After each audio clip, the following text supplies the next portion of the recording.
Hello, my Illuminati!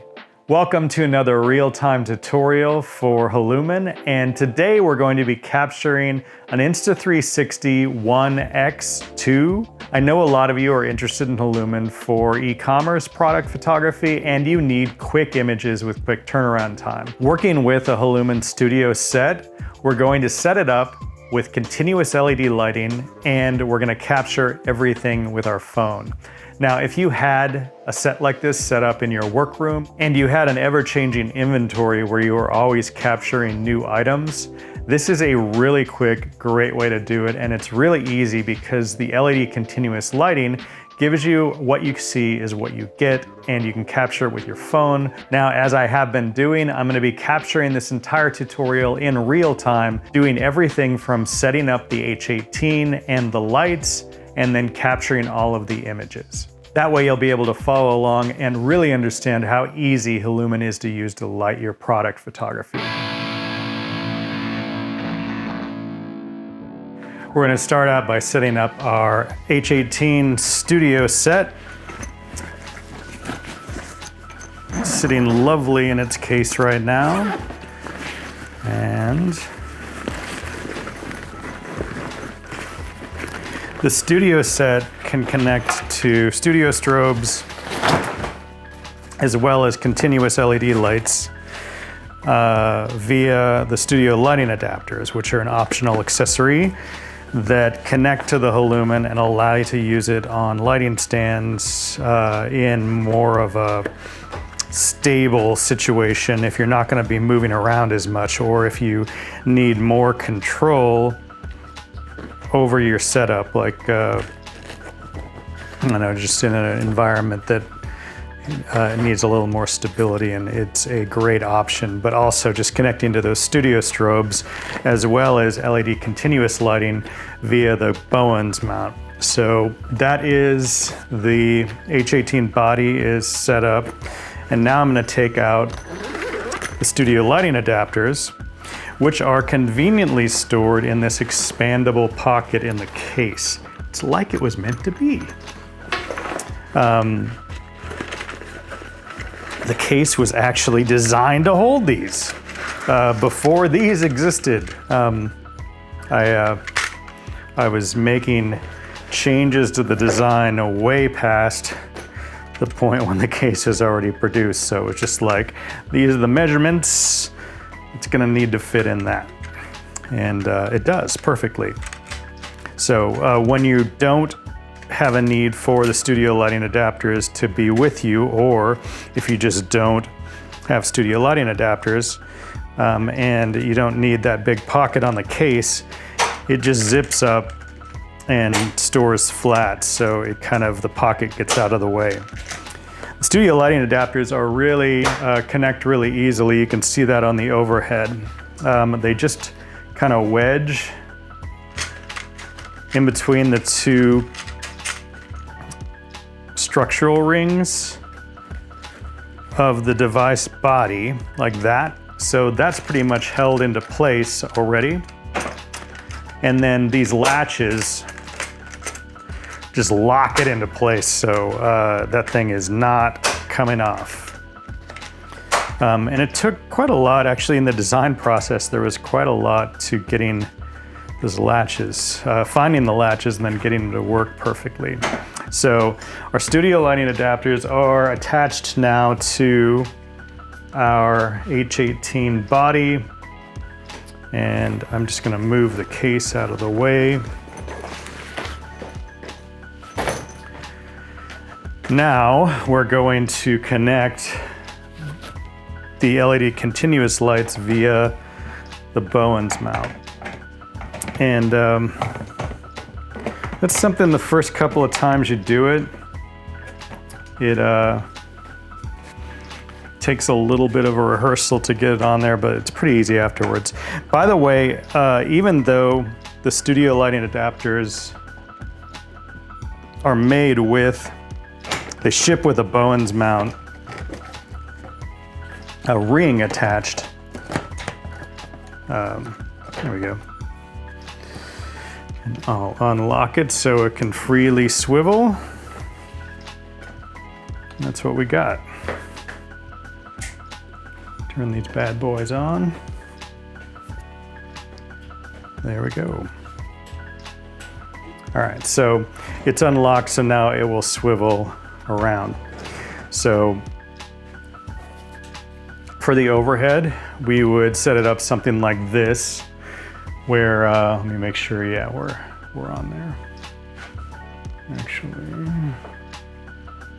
move it a bit this way, just so it's lined up with the camera for you.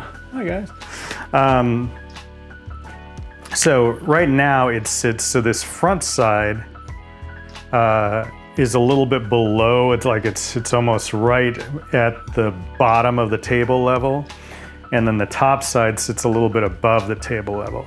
And this will create a nice gradient light, and it'll really help the light to express those contours of what we're going to capture really easily, because it's going to be a black on black electronics device.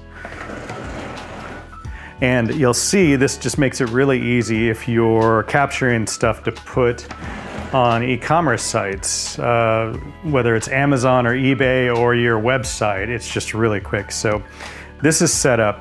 In this setup, this might be something that you just have set up in your studio. We actually have users that it's permanently installed in their space, and they just bring whatever they need over, and it's ready to go.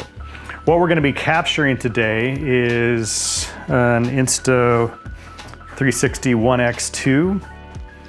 And so we've got all the pieces, and we're just going to capture some images for use to sell it.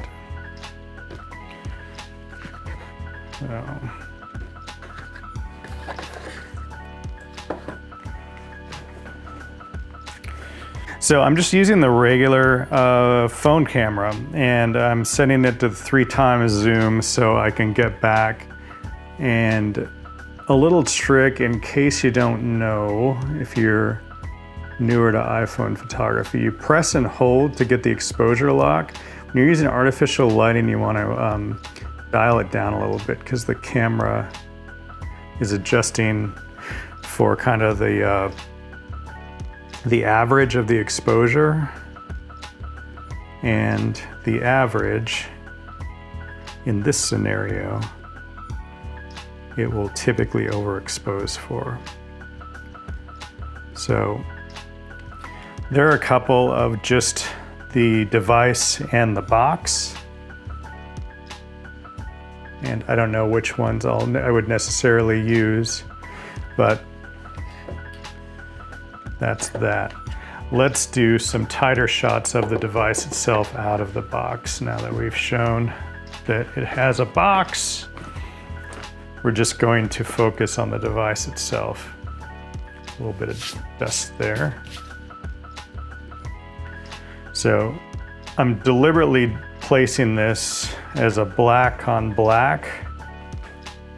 So it's got this silicone cover on it, and that makes it a little bit tricky to clean, but this is just for this demonstration, so we're not going to get too crazy about that. I'm going to shoot a couple of images with the silicone cover over the lens, and then I'll shoot a couple more with it not over the lens.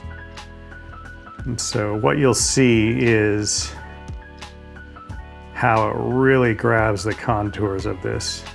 So this image that just popped up on the screen, that would be a bit tricky to do. A light tint would flatten it out quite a bit. And if you're using a traditional lighting setup, you would need a couple of different items. At a minimum, a softbox and a reflector to get something close to this. But with this, it's really easy. And so that was the device with the lens cover, and now I'm going to take the lens cover off and show that. Now you see we've got a ball of glass But because Halumin is designed the way that it is, that reflection is not a weird square that would show up if you were doing this with a softbox. It wraps around the contour and it actually creates a pleasant reflection. So, all right. So that is that. Just gonna prop that up a little bit to get another angle.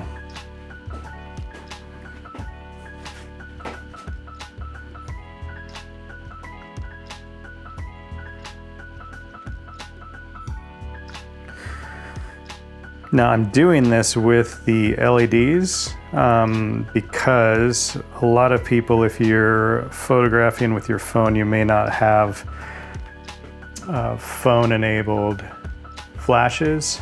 But typically when I do this type of stuff, I shoot with the ProPhoto A10s connected to it, set it up really fast, lay it on a table, and slam these things out. So that is quite nice. If you have not played with flashes that connect with your phone, it really is a nice thing to have. And I've got a video of the sneaker photography. I did one version of it with a mirrorless and one version of it with my phone. So I grabbed a couple of pictures of the device itself, and I grabbed a picture of the device sitting in the box. But now what I'm gonna do is kind of a little hero image. Just gonna turn Halumin like this.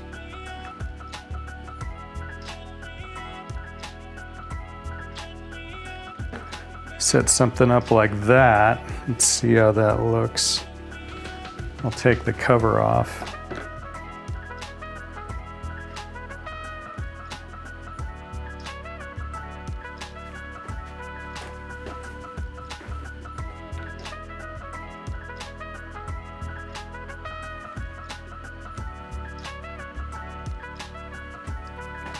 There. Move that back a little bit. So now this hero image shows the box. It's a really nice depiction of the device with those, with those contours.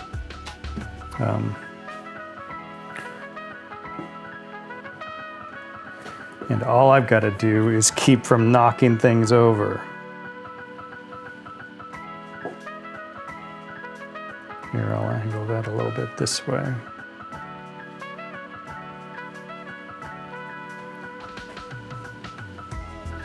So you'll notice whenever I'm messing around with the composition, it's almost never with Halumin, it's just with the stuff that is in Halumin. And that's something to keep in mind.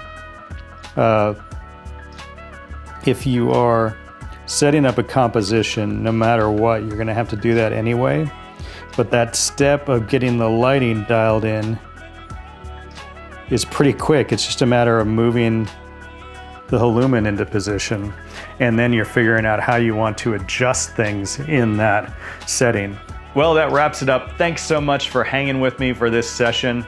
Please let me know what you think, or if you have any recommendation for any future videos. These videos are made for you, so let me know what you want to know about Halumin.